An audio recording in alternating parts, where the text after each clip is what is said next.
May kwento ako. Isa akong Ginoo. Ay, Ginoo ka pa ha. Kwento ko lang ang karanasan ko sa aking pag-aangkas. Ay!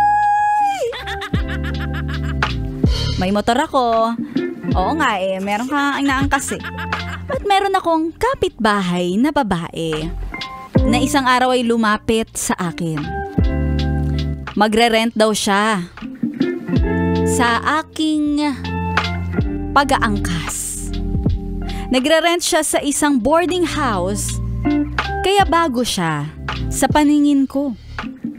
Sabi niya kasi ay madalas niya daw akong nakikita malapit sa pinagtatrabahuan niya. Kaya kung pwede daw ba ay makiangkas siya sa pagpasok at handa naman daw siyang magbayad kapalit ng serbisyo ko. Ay! Ako naman ay bilang single at meron ka ring motor na single. Okay lang naman at wala naman magagalit kapag may umangkas sa akin na iba. Kaya pumayag ako. Hatid sundo ko siya araw-araw. Akala nga ng iba na nakakakita sa amin na kapitbahay ay may relasyon kami. Wala naman. Nung medyo madalas-dalas na ang pag-angkas niya, ay napapansin ko nagiging komportable na siya. Kumakapit na siya sa akin. Nakayakap na siya. At kapag pagod na nga siya, ay sumasandal pa sa aking likuran. Ay, paano sumandal? Yung ulo, sinasandal doon sa iyong likuran. Nung minsan, niyaya ko pa siya.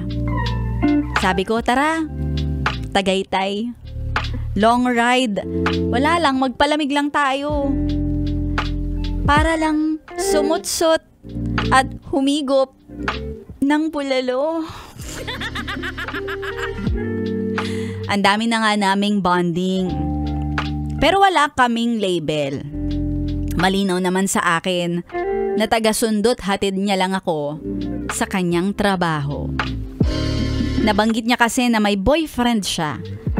Pero bihira silang magkita. At patago pa. Nagtatago. Dahil ang masaklap, yung boyfriend niya ay may pamilya ng iba.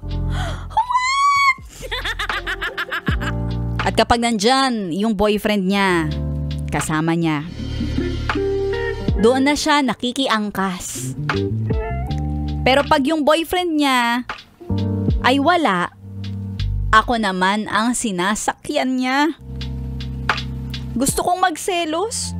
Gusto ko pagsabihan itong babae na mali yung ginagawa niya.